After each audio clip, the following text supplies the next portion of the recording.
పిఠాపురంలో వర్మ అనుచరుల హల్చల్. నాగబాబు గారు ఎమ్మెల్సీగా మొదటి పర్యటన పిఠాపురంలో జరుగుతుంది. నిన్న ఈరోజు కూడా అనేక అభివృద్ధి కార్యక్రమాలకు ఆయన ప్రారంభోత్సవాలు, అలాగే శంకుస్థాపనలు, ఇంకా అనేకమైనటువంటి పార్టీ కార్యక్రమాలకు, మిగతా కార్యక్రమాలకు కూడా నాగబాబు గారు అక్కడ పర్యటన చేయడం అయితే జరుగుతుంది. అయితే దీంట్లో గత కొద్ది రోజులుగా జనసేనకి, ముఖ్యంగా వర్మ అనే అనుచరులకి, వర్మ గారికి ఇక్కడ కొంత గ్యాప్ వస్తుంది అన్నమాట చాలా బలంగానే కనిపిస్తుంది. నిన్న నిజంగా గతంలో లేనంత ఎక్కువ విధంగా కూడా నాగబాబు గారు ఎమ్మెల్సీగా ప్రమాణ స్వీకారం చేసిన తర్వాత మొట్టమొదటిసారి అధికారిక హోదాలో ఆయన పిఠాపురంలో అడుగు పెడితే భారీ స్వాగతాన్ని అయితే అక్కడ ఉన్నటువంటి ప్రజలు, నాయకులు, కార్యకర్తలు, జనసేన అభిమానులందరూ కూడా భారీ ఎత్తున ఆ కార్యక్రమాన్ని చేయడం కూడా జరిగింది. ఇక్కడ గతం కన్నా కూడా ఎక్కువగా ఇక్కడ పవన్ కళ్యాణ్ గారు ఏ స్థాయిలో అయితే వస్తే అక్కడ ఉన్నటువంటి పోలీస్ యంత్రాంగం కావచ్చు, అధికారిక యంత్రాంగం కావచ్చు, అవన్నీ కూడా అన్ని ఏర్పాట్లు ఈసారి నాగబాబు గారికి కూడా జరిగాయి. ఎందుకు ఏంటా అంటే ఇక్కడ వర్మ గారికి సంబంధించినటువంటి అనుచరులు కూడా రాబోతున్నారు, ఏదో గందరగోళం చేయబోతున్నారు అని చెప్పి ముందుగానే ఇన్ఫర్మేషన్ అయితే ఉన్నట్టుగా కూడా అనిపించింది. అందుకనే ఎక్కువ బందోబస్తు అది కూడా నాగబాబు గారి పర్యటనకు సంబంధించి జరుగుతుంది కనిపిస్తున్నటువంటి పరిస్థితి. పోలీసులు ఎక్కువ మంది ఇక్కడ బందోబస్తుకు వచ్చినటువంటి పరిస్థితి కూడా ఉంది. ఎందుకని వర్మ ఇంకా ఇలాంటి పనులే చేస్తున్నారు? వర్మకి, జనసేనకి ఎక్కడ చెడింది అంటే ఇక్కడ నాగబాబు గారు మాట్లాడినటువంటి ఏదైతే జనసేన ఆవిర్భావ దినోత్సవం రోజు పిఠాపురంలో ఎవరి కర్మ అంటే ఇక్కడ పవన్ కళ్యాణ్ గారి గెలుపులో ఎవరి పాత్ర ఉంది, ఆఖరికి ఇంక్లూడింగ్ ఆయన నా పాత్ర ఉందని కూడా అనుకుంటే వాళ్ళ కర్మ అని చెప్పి ఏదైతే ఇచ్చినటువంటి స్టేట్మెంట్ అని చాలామంది అనుకుంటారు. కానీ ఇది గతంలో ముందు చూసుకుంటే ఎప్పుడైతే పవన్ కళ్యాణ్ గారు పిఠాపురంలో పోటీ చేస్తారు అని చెప్పారో అప్పటి నుంచే వర్మ వర్గం కూడా జనసేన మీద, పవన్ కళ్యాణ్ గారి మీద ఏదో ఒక విధంగా టార్గెట్ చేస్తూ అనేకమైనటువంటి విమర్శలు, కింద చిన్న చిన్న స్థాయిలో గొడవలు, అవి ఈరోజు తారాస్థాయికి చేరాయని అనుకోవాలి. ఆఖరికి మొన్న నాగబాబు గారికి వచ్చినటువంటి ఎమ్మెల్సీ పదవిని కూడా ఏదో వర్మగారే ఇచ్చినట్టుగా బిల్డప్లు ఇస్తున్నటువంటి పరిస్థితి కనిపిస్తూ ఉంది. ఇక్కడ వర్మగారికి ఇచ్చింది అలయన్స్ ప్రకారం జనసేనకు రావాల్సినటువంటి పదవులుగానే చూడాలి. వర్మగారికి ఇవ్వాల్సింది టీడీపీ అప్పటికే ముగ్గురికి అలాట్ చేసినటువంటి పరిస్థితి. వాళ్ళ ముగ్గురు పేర్లలో వర్మగారి పేరు ఎందుకు లేదు అని చాలామందికి డౌట్స్ రావచ్చు. గతంలో కూడా మనం చెప్పుకున్నటువంటి పరిస్థితి. ఎందుకు అంటే ఇక్కడ వర్మ అనే వ్యక్తి ఎక్కడా కూడా జనసేన పార్టీ అధినేత పవన్ కళ్యాణ్ గారి గెలుపులో ఏ చిన్న పాత్ర కూడా పోషించకపోవటం, ఎక్కడికి వెళ్ళి ఆయన ఓటు వేయమని అడగకపోవటం, లేదా ఇక్కడ ఒకవేళ పవన్ కళ్యాణ్ గారికి ఓటు వేసినా ఎంపీగా మాత్రం వేరే వాళ్ళకి వేయండి, అది జనసేనకు వేయొద్దు అని చెప్పినటువంటి పరిస్థితులు కూడా ఉన్నాయనేది బహిరంగ నిజమనే చెప్పాలి. దీంట్లో వర్మ గారు గతంలో కూడా చాలా విషయాల్లో అటు టికెట్ రాలేదని పవన్ కళ్యాణ్ గారిని, జనసేన పార్టీని తిట్టారు. అలాగే టీడీపీ అధినేత చంద్రబాబు నాయుడు గారిని, లోకేష్ గారిని అత్యంత దారుణమైనటువంటి భాషతో తిట్టించారు కూడా. అయిపోయింది. మొన్న ఎమ్మెల్సీగా ఆయనకి సీటు రానప్పుడు కూడా మళ్ళీ అదే తరహా బూతులతో ఆయన అనుచరులతో తిట్టించినటువంటి పరిస్థితి. ఈరోజు కూడా నాగబాబు గారు అక్కడ పర్యటనకి వెళ్ళినప్పుడు ఒక పక్క నాగబాబు గారికి సంబంధించినటువంటి అధికారిక పర్యటనలో వర్మ గారి పేరు లేదు అని, వర్మ గారిని పిలవలేదు అని ఆయన అనుచరు వర్గాలు అంతా కూడా వెంట వేసుకుని నాగబాబు గారి పర్యటనలో ఆయనకు జరుగుతున్నటువంటి ర్యాలీలో కొంతమంది జై వర్మ, జై వర్మ అనుకుంటూ కొంతమంది నినాదాలు చేయటం, దానికి తగ్గట్టుగానే జనసేన వర్గం కూడా చాలా భారీ ఎత్తున అక్కడ చేరుకోవటం, దానికి మించిన స్థాయిలో జై జనసేన, జై నాగబాబు గారు, జై పవన్ కళ్యాణ్ గారు అనే నినాదాలతో హోరెత్తిపోయినటువంటి పరిస్థితి, కొంత ఉద్రిక్తత పరిస్థితులే కనిపించాయి. దీని అంతటికీ కారణం ఎవరు?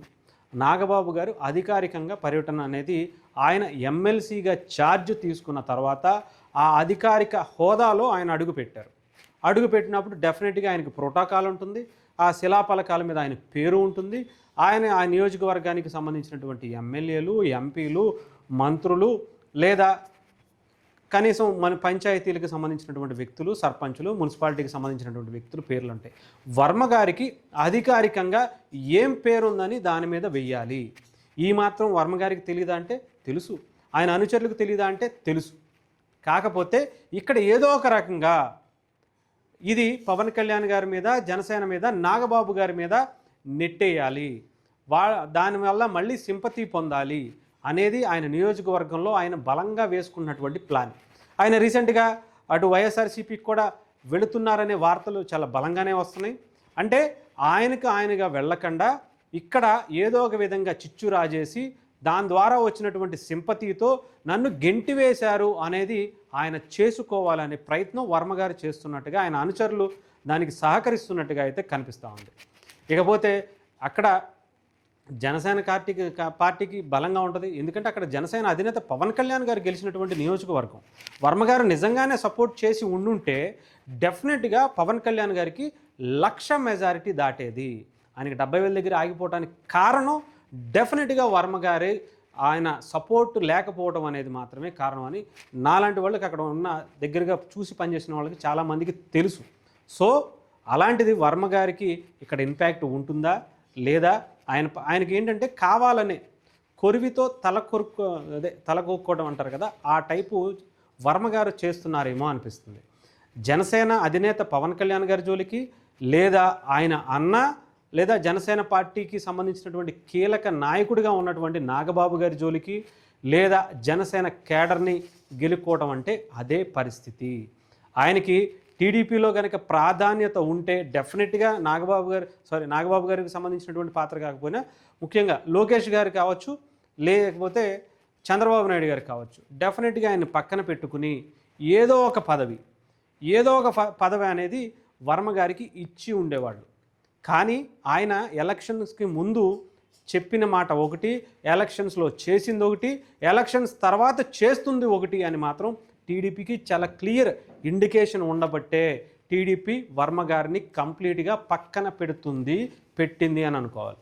అంతే తప్ప ఇక్కడ జనసేనకు సంబంధించినటువంటి ఏది సంబంధం లేకపోయినా కూడా పదే వర్మ గారు అక్కడ జనసేన అనుచరుల్ని, జనసేన నాయకుల్ని, నాగబాబు గారిని ఇండైరెక్ట్గా టార్గెట్ ఎందుకు చేస్తున్నారు అంటే ఆయన రాజకీయంగా బలహీనుడు అవుతున్నాడు, దాన్ని ఏదో ఒక విధంగా సింపతిగా క్రియేట్ చేసుకోవాలి అనేది, రాజకీయంగా ఎదగాలి అనే ఉద్దేశం ఆయన వర్మ గారికి ఉన్నట్టుగా కనిపిస్తూ ఉంది. సో ఇవన్నీ కూడా నాగబాబు గారికి తెలియదా అంటే ఆయనకు తెలిసే ఆయన ఆ రోజు పిఠాపురంలో చేసినటువంటి వ్యాఖ్య. ఎందుకంటే ఇంక్లూడింగ్ నాగబాబు గారు కూడా ఆ 2 నెలల్లో కూడా అక్కడే మకాం వేసి ఆయన కుటుంబ సభ్యులతో సహా అక్కడే ఉండి ప్రతి ఇంటి కుటుంబ సభ్యుడిని కూడా పిలిచి మాట్లాడినటువంటి పరిస్థితి కనిపించింది. వాళ్ళెవరూ వర్మగారి గురించి చెప్పలేదంటారా?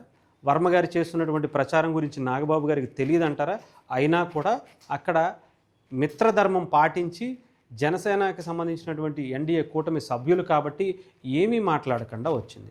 దీనికి సంబంధించి లోకేష్ గారికి తెలిసే ఉండొచ్చు కదా, అటు చంద్రబాబు నాయుడు గారికి తెలిసే ఉండొచ్చు కదా. అమ్మనాభూతులు తిట్టించినటువంటి వర్మ గారి గురించి చంద్రబాబు నాయుడు గారికి, లోకేష్ గారికి తెలియకుండా ఉంటుందా? సో డెఫినెట్గా ఒక మంచి ఇంటిమేషన్ ఉండే ఉంటుంది.